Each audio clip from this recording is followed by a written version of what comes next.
We have now in America to rebuild, to recover those fundamental truths. They were expressed in the Declaration of Independence. They called him the Pope's most dangerous enemy.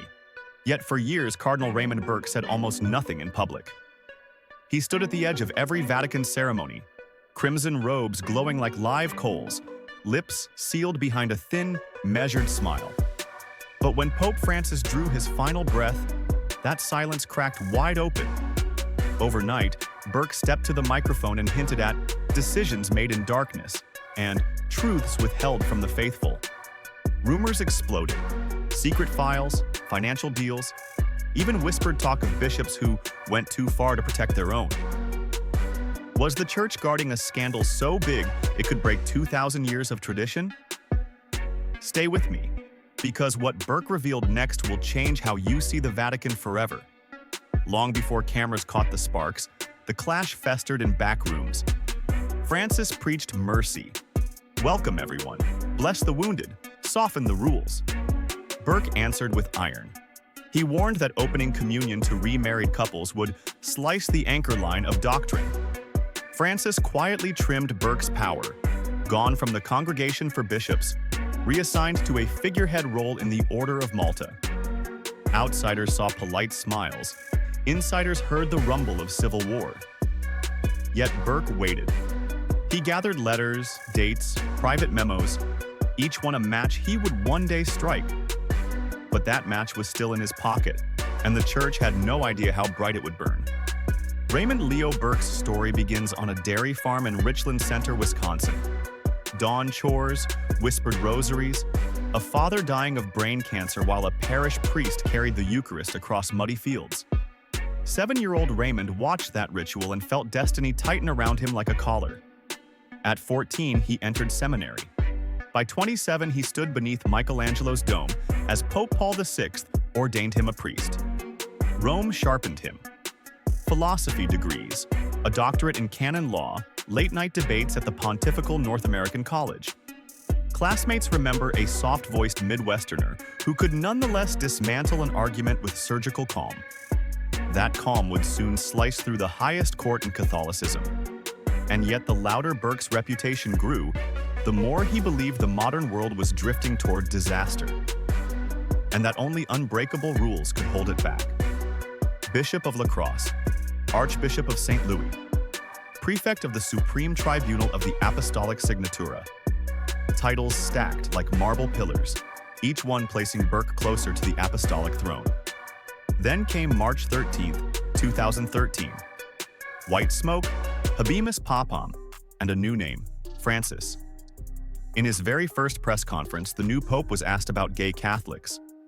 He shrugged and said, "Who am I to judge?" Burke felt the marble crack. He warned of doctrinal confusion, criticized overtures toward LGBTQ Catholics, denounced even talk of communion for the divorced. In October 2014, during the Synod on the Family, he told reporters the church feels like a ship without a rudder.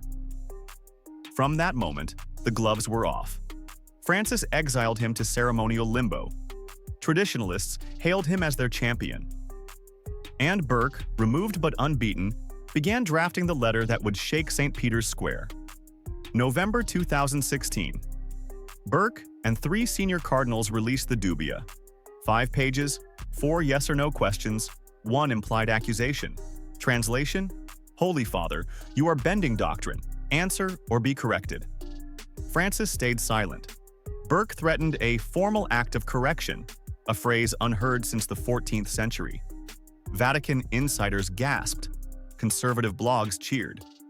For 2 years, the tension stretched until you could pluck it like wire. When it snapped, it wasn't Burke who broke, it was the Pope's patience. Late 2023, Francis strips Burke of the rent-free palazzo he'd occupied for years and cancels the €5,000 monthly stipend every cardinal enjoys.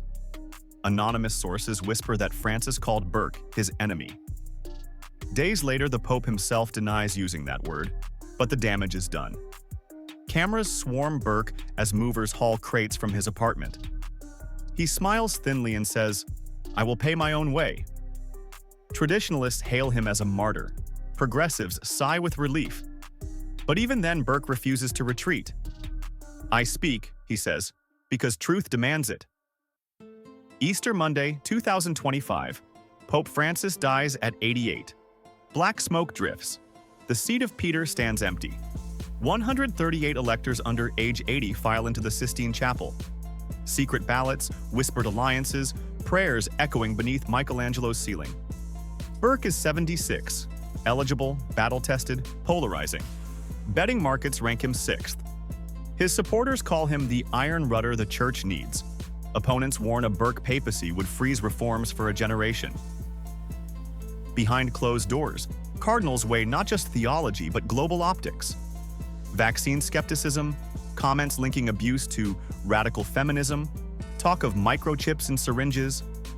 Could they elect a pope the mainstream press calls the conspiracy cardinal? Or would that very ferocity rally a wounded conservative base? The first vote ends in black smoke. So does the second. By the third, alliances shift. Cardinal Parolin gathers moderates. Cardinal Tagle unites the global south. Cardinal Erdo courts the silent traditionalists who find Burke too radioactive to win. And still, Burke's red-trimmed cassock glows near the altar, a reminder that every conclave can pivot on a single night of whispered promises. During those days of balloting, rumors leak of a thick dossier locked in Burke's private archive. Letters from priests pressured to silence, memos about Vatican bank transfers, testimony on abuse cases mishandled for decades. No one outside his circle has seen the full file, yet reporters swear by its existence. Conservative media calls it the St. Michael file, a last reserve of leverage should the conclave swing against him. Whether the file is fact, fiction, or half-truth hardly matters. Its shadow looms over every candlelit corridor. Some cardinals worry aloud that electing Burke could ignite a purge. Others fear not electing him could unleash the file anyway. Either path, they whisper, leads through fire. On the fourth day, black smoke curls once more, but eyewitnesses notice a flicker of hesitation. Chants rise, then fall, as if the chapel itself can't decide. Inside, ballots reveal Burke peaking, then slipping as undecided votes consolidate around a compromise. Cardinal Matteo Zuppi, the gentle mediator from Bologna. Burke, seeing numbers run like water through his fingers, stands and addresses the room. He pledges loyalty to whoever God chooses, but warns of storms ahead if doctrine bends. A handful of cardinals applaud. Others stare at the floor, already counting votes for the next ballot. White smoke finally billows. The world surges into St. Peter's Square as Cardinal Zuppi emerges, taking the name Pope John XXIV. Reporters rush to Burke. He thanks the Holy Spirit, offers a curt blessing, refuses further comment. His supporters fume online, his critics exhale. But the story is nowhere near finished. Burke still commands millions of followers, still holds the secrets he hinted at on the day Francis died, still believes modernity gnaws at the church's foundations. If John 24 wavers, Burke will strike again, file in hand, conviction unbroken. And somewhere in the dark vaults beneath sealed marble floors, a dossier waits for its moment. So now the question that echoed through the ciphering smoke hangs over every believer. Did the conclave choose peace, or merely delay the reckoning? Because whether Burke ever wears the fisherman's ring or not, his crusade has already reshaped the battlefield.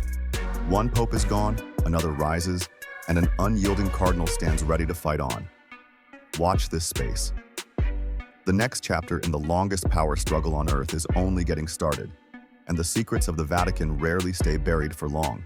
Saint Faustina's prophecy about Pope Leo XIV is unfolding. Right now. Have you ever felt history hinge in a single breath? Somewhere in a dusty Polish convent, Saint Faustina Kowalska once scribbled a line so explosive it was hidden from public view for decades. She wrote of a spark that would leap from Poland and set the world alight. A spark that would roar like a lion in Rome. Today, Catholics across the globe have a new pontiff, Pope Leo XIV. And suddenly, that forgotten line isn't folklore. It feels like a fuse. Stick around, because the next few minutes may change how you see the Vatican forever. Between 1930 and 1938, young Sister Faustina filled 600 pages with conversations she believed came straight from Christ. They pulse with tenderness. I do not want to punish aching mankind, I long to heal it. Yet nestled amid that balm is the riddle of Diary 1732. From her will come forth the spark that will prepare the world for my final coming. Scholars long assumed the spark referred to the Divine Mercy devotion itself, or perhaps to future Pope John Paul II. But an archivist's note surfaced in 1979 hinting at suppressed folios. Inside those rumored pages, Faustina allegedly jotted a cryptic tag, "Post mercy, Leo will roar." Leo, Latin for lion, the traditional symbol of a pope named Leo. At the time, there hadn't been a Leo in more than a century, so no one paid attention. Today, the church chants, "Viva Leo," and that line suddenly throbs like a drumbeat.